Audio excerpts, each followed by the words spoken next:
సమావేశానికి హాజరైనటువంటి మన కాంగ్రెస్ నాయకులందరికీ మరియు పార్టీలందరికీ నాకు శుభాకాంక్షలు తెలియజేస్తూ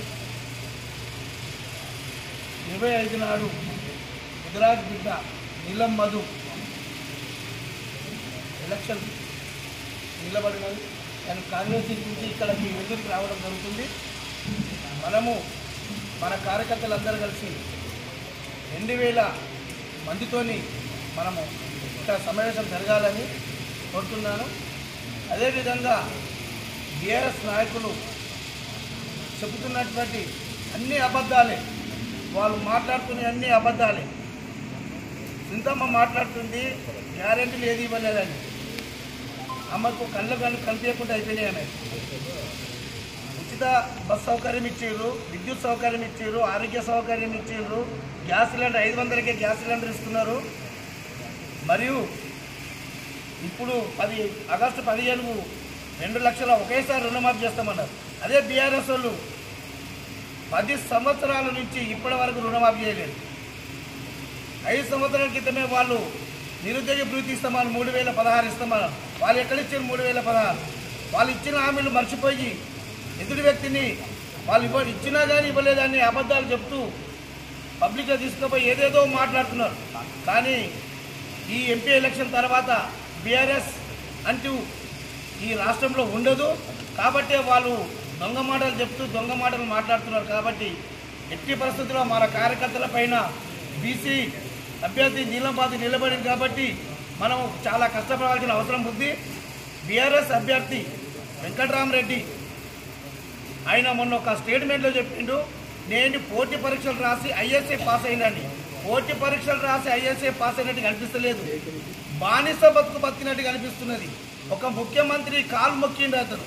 ఒక ఐఎస్ఐ ఆఫీసర్ ఉండి, ఒక ఐఎస్ఐ ఆఫీసర్ అంటే డిస్ట్రిక్ట్ మేజిస్ట్రేట్ అయినా అటువంటి ఒక రాజకీయ నాయకుని కాలు మొక్కుతున్నారు.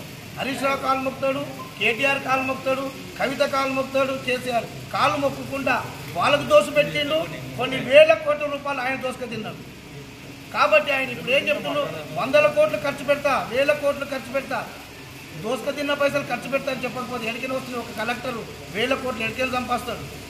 కాబట్టి మనము ఒక బీసీ బిడ్డ నిలబడింది కాబట్టి అత్యంత పరిస్థితుల్లో మనం ఖచ్చితంగా బీసీ అభ్యర్థిని గెలిపించుకోవాలని కార్యకర్తలకు కోరడం జరుగుతుంది. జై కాంగ్రెస్. నేటి ముఖ్య కార్యకర్తల మీటింగ్కు ఇచ్చేసినటువంటి మండల్ కార్యకర్తలకు మరియు పాత్రికేయులకు అందరికీ నా యొక్క నమస్కారం. ఈ మీటింగ్ ఉద్దేశం ఏంటంటే, రేపు 25 తారీఖు నాడు మన ఎంపీ క్యాండిడేట్ అయినటువంటి బీసీ బిడ్డ మన నీలం మధు గారు మన వెల్దుర్తి గ్రామానికి విచ్చేస్తున్నాడు. కాబట్టి రేపటి ఉద్దేశం ఏంటంటే, మరి ఇన్ఛార్జి మినిస్టర్లు మరి దామోదర్ రాజనరసింహ, మరి అలాగే కొండా సురేఖ, మరియు మన ఆవుల రాజిరెడ్డి గారు, మదన్ రెడ్డి గారు వీళ్ళందరూ కూడా విచ్చేస్తున్నారు. కాబట్టి ఈ మీటింగ్ దిగ్విజయంగా చేసి మనందరం కూడా రేపు జరగబోయే ఎలక్షన్లో మన నీలం మధుకు అత్యంత భారీ మెజార్టీతో, మరి మొన్న కూడా పోయిన మన ఎమ్మెల్యే ఎలక్షన్లో కూడా మన విలేజ్ నుంచి 580 మెజార్టీ ఇచ్చినాం. కాబట్టి ఇంకా అదే కాకుండా ఈసారి మన మండల్ నుంచి ఒక 10,000 మెజార్టీ తప్పకుండా ఇవ్వాలని చెప్పేసి నేను కోరుకుంటున్నాను.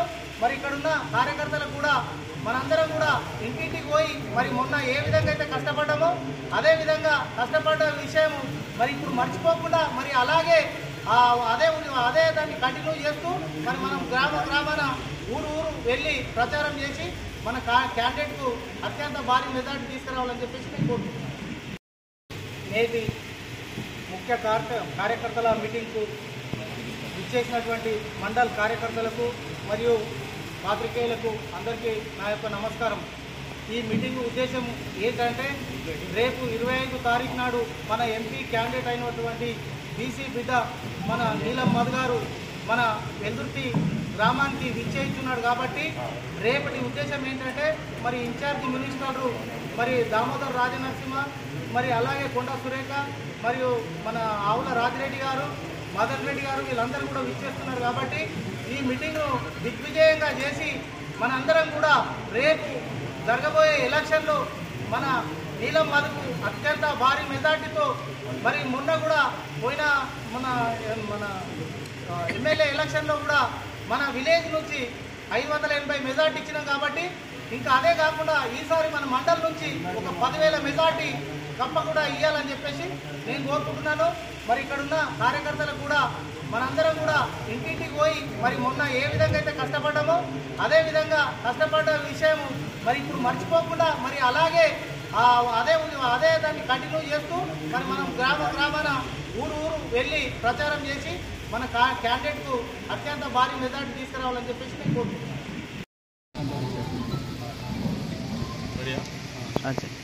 మెదక్ పార్లమెంట్ కాంగ్రెస్ పార్టీ అభ్యర్థి నీలం మధు గారి నామినేషన్ కార్యక్రమం జరిగిన తర్వాత మొట్టమొదటిగా ప్రచార కార్యక్రమం 25వ తారీఖు నుంచి మెదక్ పార్లమెంట్ పరిధిలో ముఖ్యంగా నర్సాపూర్ నియోజకవర్గం ఉమ్మడి వెల్దుర్తి మండలం నుంచి రామంతపూర్ నుంచి ఎల్లుండి 20వ తారీఖు గురువారం రోజు ప్రారంభమవుతుంది.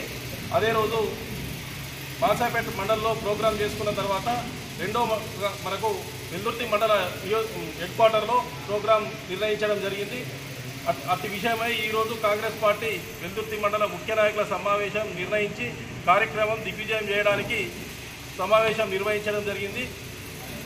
ఆ రోజు 10 గంటలకు గురువారం రోజు 10 గంటలకు వెల్దుర్తి మండల కేంద్రంలో భారీ ర్యాలీతో వెల్దుర్తి ముఖ్య నాయకులు కార్యకర్తలు ప్రజలతో సమావేశమై నీలం మధు గారు మండలానికి రాబోతున్న కార్యక్రమాన్ని భారీ ఎత్తున దిగ్విజయం చేయాలని కాంగ్రెస్ పార్టీ శ్రేణులందరికీ విజ్ఞప్తి చేస్తూ ఉన్నాం. అదేవిధంగా నిన్న టీఆర్ఎస్ పార్టీ అభ్యర్థి అయినటువంటి సునీతారెడ్డి గారు ప్రచారాన్ని రామంతపూర్లో ప్రారంభించడం జరిగినట్టున్నది. మరి వారు మాట్లాడుతూ కాంగ్రెస్ పార్టీ ఏం చేయలేదు, కాంగ్రెస్ పార్టీ ఇటువంటి అన్ని దొంగ హామీలు ఇచ్చారు అనేటువంటి మాటలు మాట్లాడడం జరిగింది. ఒక మహిళలకు మాత్రం బస్సు సౌకర్యం ఒకటి చేసిరని నిజాయితీగా ఒప్పుకున్నది. కానీ వాళ్ళు కన్నుండి చూడలేనటువంటి కబోదిల్లా ఉన్నారు. ఎందుకంటే ఒక మహిళలకు ఉచిత బస్సు సౌకర్యమే కాదు, గ్యాస్ కూడా 500 రూపాయలకు ఇస్తూ ఉన్నారు. వీళ్ళు ప్రజల్లోకి వెళ్ళి తెలుసుకోవాలి. హైదరాబాద్లో కూర్చొని ఏసీ రూమ్లలో కూర్చొని గాలి మాటలు కట్టి పెట్టాలని మేము కోరుతూ ఉన్నాం. అదేవిధంగా ఆరోగ్యశ్రీ పథకానికి 10 లక్షలు కూడా ఇవ్వడం జరిగింది. మనం ప్రతి 200 యూనిట్లు విద్యుత్ కూడా ఫ్రీగా ఇవ్వడం జరుగుతుంది. ఇవన్నీ చేస్తూ ఉన్నా కూడా వీళ్ళు కల్లబొల్లి మాటలతో అబద్ధాలతో బీఆర్ఎస్ ప్రభుత్వం కాంగ్రెస్ పార్టీ నుంచి ఆమె పార్టీ మారిన తర్వాత పూర్తిగా అబద్ధాలు ప్రచారం చేసినట్టు ఆమె కూడా అలవాటైనట్టున్నది. ఎందుకంటే కాంగ్రెస్ పార్టీ అధికారంలో ఉన్నప్పుడు 3 సార్లు ఎమ్మెల్యే చేసి అనేక అవకాశాలు ఇచ్చిన సొంత పార్టీని తన మామ భర్త ఆమె పార్టీలో ఉంది. పార్టీలో ఉన్నటువంటి విషయాన్ని మర్చిపోకుండా అబద్ధాలతో కాంగ్రెస్ పార్టీని విమర్శించి మంత్రి పదవిని వదులుకొని అందులో మళ్ళీ బుగ్గకారు ఎక్కడానికని మహిళా కమిషన్ చైర్మన్ పదవి తీసుకొని కాంగ్రెస్ పార్టీని భ్రష్టు పట్టించి పార్టీ మారడం జరిగింది. అటువంటి ఆమె కాంగ్రెస్ పార్టీని విమర్శించే అర్హత నైతికత ఆమెకు లేదు అనే విషయాన్ని చెప్తున్నాం.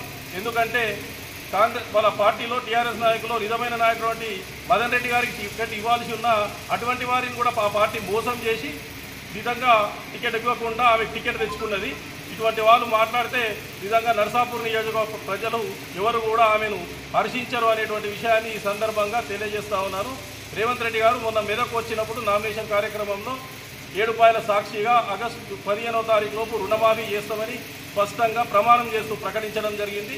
అదేవిధంగా భువనగిరిలో కూడా లక్ష్మీ నరసింహస్వామి మీద ప్రమాణం చేస్తూ ఖచ్చితంగా 2 లక్షల రూపాయలు రుణమాఫీ చేస్తూ ఉన్నారు. దీని మీద కాంగ్రెస్ పార్టీ నాయకులు కార్యకర్తలు ప్రజల్లోకి స్పష్టంగా అందరికీ ఇంటింటికి తీసుకెళ్లి రాబోయే రోజుల్లో వెల్దుర్తి మండలంలో కాంగ్రెస్ పార్టీకి మెజార్టీ ఇస్తూ నీలం మధు విజయానికి కృషి చేయాల్సిందిగా కోరుతున్నాను. MFSN ఛానల్కు లైక్ చేయండి, షేర్ చేయండి, సబ్స్క్రైబ్ చేయండి.